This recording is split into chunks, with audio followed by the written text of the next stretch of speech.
కానీ ఆడికే పోతాం అంటే ఎట్లా పోతాం?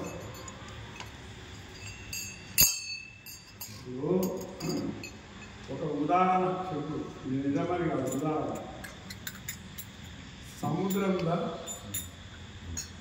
సముద్రంలో నీళ్లు తెప్పలు ఆవిరి తీసుకుంటాయి. తెప్పలు ఆవిరి తీసుకొని వచ్చి మన ఈ ప్రదేశం అంతా వాన పడుతుంది. ఆడ ఆవిరి తీసుకుంటాయి, ఎండాకాలం ఆవిరి తీసుకుంటాయి. ఇది వచ్చి వాన పడుతుంది. వాన పడితే కొద్దిగా వాన పడ్డది. కొద్దిగా వాన పడితే ఏమవుతుంది? మళ్ళా ఆగిపోతుంది. ఎట్లా ఆగిపోతుంది? ఆగిపోతుంది, మళ్ళా తెప్పల కంటే పోతుంది. భూమిలో నీళ్ళు భూమిలోకి పోవు. 100% నీళ్ళు వస్తే 9% భూమిలోకి ఇంకుతాయి.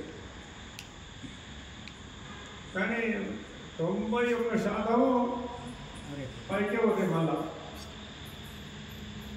అని గట్టెట్ట పోతాయి.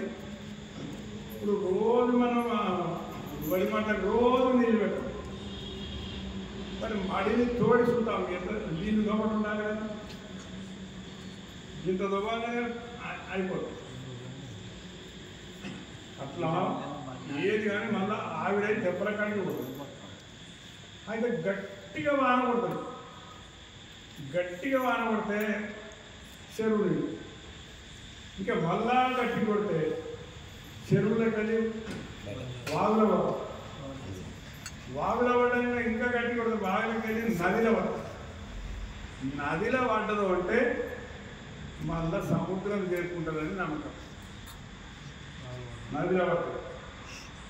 అయితే నువ్వు కూడా ఈ భజన చేసో, అది చేసో, ఇది చేసో, సక్రమంగా ఉందో అదో ఇదో చేస్తే మనం నదిలో పడడం అంటే సముద్రంలో నది పాపనే ఉంటుంది కదా, పాపనే ఉంటుంది కాబట్టి సముద్రంలో పోతాము. పుట్టిందాడ సముద్రంలో కదా. మరి ఇది కొద్ది గంట వాన పడ్డది, మళ్ళీ ఇది కొద్ది గంట వాన పడి ఎన్నిసార్లు పోతుంది? ఫస్ట్ సార్లు పోతుంది. అది ఏంటిది అంటే మీ పుట్టుక పరిపూర్ణం అదే, మీ పాపాలు ఉంచుకోలే. మళ్ళా తెప్పలకాడికి పోవాలి, మళ్ళా పట్టపట్ట 9 పడాలి, మళ్ళా పోవాలి, మళ్ళా పడాలి. అంటే ఈ జన్మ పోవాలి, ఇంకో జన్మ రావాలి, ఈ జన్మ పోవాలి, ఇంకో జన్మ రావాలి. ఇంట్లోనే మనం ఉంటాం. నదిలో పడ్డ దాకా నువ్వు ఏదో ఒక సత్సంగమా తినాలి, భజన చేయాలి, భగవంతుని పూజించాలి. 9 రకాల నవవిధ భక్తులు ఉంటాయి. 9 రకాలు. అందులో మొదటిది శ్రవణం. శ్రవణం అంటే వినాలి, చెవులతోటి వినాలి. శ్రవణం తర్వాత కీర్తనం. కీర్తనం అంటే భజన చేసుడు. ఈ 2 ముందుగా ఉన్నాయి. అక్కడికెళ్ళి దాస్యము, సఖ్యము, అర్చనము. ఇది తర్వాత నా బుద్ధు ఆత్మ నివేదనం. అయితే ఇది చేస్తుంటేనే మనకు అన్నీ వస్తుంటాయి. ఆడవుతాన ఒక ముచ్చట తెలుస్తుంది, ఈడవుతాన ఒక ముచ్చట తెలుస్తుంది. ఆ ముచ్చట్లన్నీ వినాలి. శ్రవణం అయ్యేదాకా దొరకదు, ఏ దొరకదు. పాటలు పాడుతున్నాం మనం, కానీ పాటలు పాడిన భావం దొరకాలి. పాటలు పాడేటువంటి భావాన్ని మనం తెలుసుకోవాలి. గురువు దగ్గరికి పోవాలి, గురువు దగ్గరికి పోవాలి, పాట పాడాలి. మరి గురువు కావాలని ఏమన్నా అనుకోవాలి. గురువు కావాలని అనుకుంటే గురువు దగ్గరికి పోతే గురువు చెప్పిన మంత్రాన్ని పాటిస్తూ ఉంటే పోగానే ఒక్కపారి ఏమి ఇయ్యడు. ఓ మంత్రం చెప్పరు. మంత్రం చెప్పి ఈ మంత్రాన్ని నువ్వు రోజు పొద్దుగానే స్నానం చేయగానే ఈ మంత్రాన్ని జపించమని చెప్తారు. అది జపించంగా మళ్ళీ గురువు దగ్గర ఏదో అప్పుడప్పుడు పూజలు పెట్టినప్పుడు భజన అయినప్పుడు పోతా ఉంటే ఒక ఆయన ఓ ముచ్చట చెప్తాడు, ఒక ఓ ముచ్చట చెప్తాడు. ఆ ముచ్చట్లన్నీ మనం ఇంకా ఉంటే జ్ఞానం అనేది పెరుగుతుంది. ఇప్పుడు సముద్రము ఉందా? సముద్రము భగవంతుడు, దేవుడు. సముద్రం దాని మీద వచ్చే అలలు మనం. ప్రపంచం అంతా సముద్రం అయితే ఎట్లా ఉందో ప్రపంచం అంతా భగవంతుడు పట్టుకున్నాడు. దాని మీద అలలు వస్తాయి. వచ్చిన ఆకొన పుట్టిన అల ఈ కొనకు వచ్చేదాకా కూడా ఉండేది నమ్మకలేదు. ఎందుకు నమ్మకలేదు? ఓ అల ఇటుకు వస్తుంది, ఓ అలా అటుకు వస్తుంది. దీన్ని రెండుంటాడు వచ్చి అంత చచ్చిపోతుంది, ఇది ముంగడి పోతుంది. అలా పుట్టిన అలని ఇట్లా కొనలేదు. మనం కూడా అంతే. కొందరు కడుపులో చచ్చిపోతుండొచ్చు, కొందరు బుద్ధి దగ్గర చచ్చిపోతుండొచ్చు, కొందరు మధ్యలో చచ్చిపోతుండొచ్చు, కొందరు ఇట్లా అవుతుంది. కొనాకు ఎవరు పోతారో కొనాకు అయినా కానీ అలా పడిపోతుంది. అయితే మరి అలకు సముద్రానికి తేడా ఉందా? అలలో ఉన్నది ఏమున్నాయి? నీళ్ళు. సముద్రంలో ఏమున్నాయి? నీళ్ళు. ప్రపంచం మీద ఏమున్నది? ప్రపంచం అంటున్నది దేవుడే. మన లోపల ఉన్నది దేవుడే. మనం ఏమనుకుంటాం అంటే పెద్ద ఇంత వేద వస్తున్నాడు, ఇప్పుడేమో బుద్ధ వస్తున్నాడు. ఇవన్నీ ఏ అల వచ్చినా అలలో ఉన్నది సముద్రమే, నీళ్ళే. ఎన్ని జంతువులు ఉన్నా, ఎన్ని కుక్క నక్కలు ఇవన్నీ ఎన్ని ఉన్నా కానీ అన్నిట్లలో ఉన్నది దేవుడు.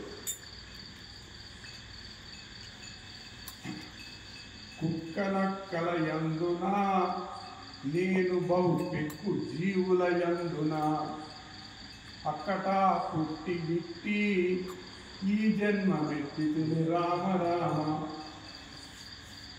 రామరామ శబ్దం నేను చిన్నప్పుడు ఏ కానకు దొరుకుతుండే, ఇంతే ఉంటుంది. ఏ కానకు దొరుకుతుంది కానీ అందులో ఉన్న పద్యాలు చదివితే మొత్తం ప్రపంచం అంతా అర్థమవుతుంది. మనిషి కడుపు లోపల ఉన్నది జీవుడు ఎప్పుడెప్పుడు పెరుగుతాడా, ఎప్పుడు ఎదుగుతాడా అన్నీ తెలుస్తాయి.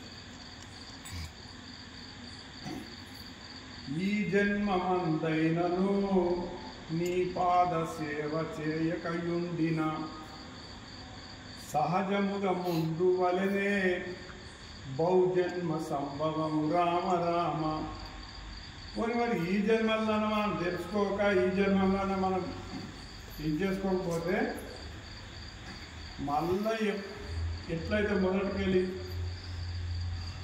జన్మలు ఎక్కుంటా 84 లక్షల జీవరాశులలో పుట్టి చచ్చి అక్కడికి మానవ జన్మ వస్తుంది. ఈ మానవ జన్మ వస్తే ఎందుకు వస్తుంది? మానవ జన్మ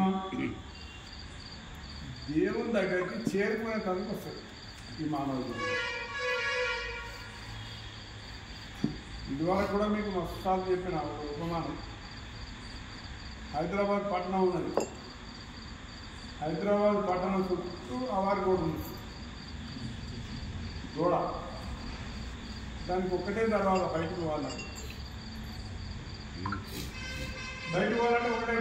ఒకటే గోడ కానీ అందులో గుడ్డైన ఉంటుంది.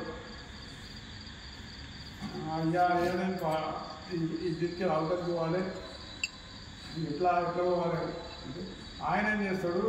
చేయి పట్టుకొని తెచ్చి గోడ పట్టిస్తాడు. గోడ పట్టిస్తే గోడ రాసుకుంటా నువ్వు పోతే ఆడ గమని వస్తుంది. నీకు ఒకటే గమని ఉంది. ఆ గమని రాగానే నువ్వు బయటకు పోమని చెప్తాడు. సరే అని గోడ పట్టుకుంటాడు. తిరిగి ఆ దర్వాజా కాడికి వస్తాడు. ఇంకా తర్వాత దర్వాజా వచ్చే వరకు ఈవిడ గోపుకుంటాడు. ఆ చెయ్యి ఇస్తాడు. ఈవిడ గొప్పుకుంటా అవతలిపోతాడు. దర్వాజా దాటిపోతాడు. దర్వాజా దాటినాగానే మళ్ళీ చేయి పడుతుంది. మళ్ళా అంతా తిరిగి రావన్నా అంటే ఈ చెయ్యి పట్టి చెప్పేవాళ్ళు గురువు. దీనికి ఈదుల గోవుడు ఏంటంటే సంసారము పిల్లలు లాపడం ఇదంతా ఈదుల గోవుడు. అయితే దీని మీద వాడి దాన్ని మర్చిపోగానే దర్వాజా వెళ్ళిపోతే ఇక మళ్ళా 84 లక్షల జీవులల్లో పుట్టాలి సావాలి మళ్ళా లాస్ట్కి వచ్చాక దర్వాజా మర్చిపోవాలి. అట్లా అందుకనే భగవంతుడి మీద భక్తిగా ఉంటే ఏమైతుంది అంటే కొన్ని జన్మలు తగ్గిస్తాడు. జీవరాశులన్నీ క్రిమికీటకాలు పక్షుల జన్మ అయిపోయినాక మనుషుల జన్మ వస్తుంది. అయితే అప్పుడు ఏమైతుందంటే నువ్వు జర మంచి చేసుకుంటే పక్షులలో ఉంటే మళ్ళీ దగ్గర ఉంటుంది జన్మ రావాలి. లేదు ఇంకా మంచిగా చేసుకుంటే మానవులలోనే పుట్టదు. ఇప్పుడేమో పూర్తిగా ఏమి లేని ఇంట్లో గడిపోళ్ళు ఇంట్లో ఏదో పుట్టినా కానీ మనం మంచిగా అదో ఏదో భగవంతుని వేడుకొని భక్తి జలా చేస్తుంటే ఇంకా ఉన్నతమైన జన్మిస్తారు. ఉన్నతమైన జన్మ ఏంటంటే శూద్రులు, వైశ్యులు, క్షత్రియులు, బ్రాహ్మణ. అంటే మనం బ్రాహ్మణులు అంటే బాబులు లేమో అని మనం అంటున్నాం. అది కాదు, బ్రహ్మజ్ఞానం ఎవరైతే తెలుస్తుందో వాడే బ్రహ్మ. అయితే ఇప్పుడు మనం పుట్టిన శూద్రులు కాదు. మనం ఇప్పుడు మంచిగా భగవంతుడు తెలుసుకొని మంచిగా భక్తి చేసి మంచిగా మనం ఉంటే వచ్చే జన్మల వైశ్యులలో ఉంటుంది. వైశ్యులలో కూడా మంచిగా చేసుకుంటే క్షత్రియులలో ఉంటాం. క్షత్రియులు అంటే రాజు. ఆమ్ల మంచిగా చేసుకుంటే బ్రహ్మజ్ఞానం తెలిసిన వాళ్ళు బ్రహ్మజ్ఞానం తెలిసిన వాళ్ళు ఉంటే ఆ పుట్టినప్పటి నుంచే బ్రహ్మజ్ఞానం నేర్పుతూ ఉంటారు వాళ్ళ పిల్లలకు. దాన్ని తెలుసుకొని మోక్షానికి పోయేది దారి చెప్తుంది. ఇప్పుడు హనుమాన్ చాలీసాలు ఉంటుంది. మనం పాడదామని ఏదైనా మళ్ళీ పాడుతున్నాం అంటే పాడుతున్నాం. అంతకాల రంగ్ పతిపుర జాయే జహా జన్మ అది భక్త కహాలి. అంటే హనుమాన్ చాలీస కనుక భక్తితో చదివితే నువ్వు అంతకాలం అంటే లాస్ట్ పోయే కాలంలో వైకుంఠానికి పోతావు. ఒకవేళ నీ కర్మ పరిపక్వం కాలేదు, కాకపోతే జహా జన్మ అంటే ఎక్కడైనా పుడితే హరిభక్తులలో ఉంటుంది.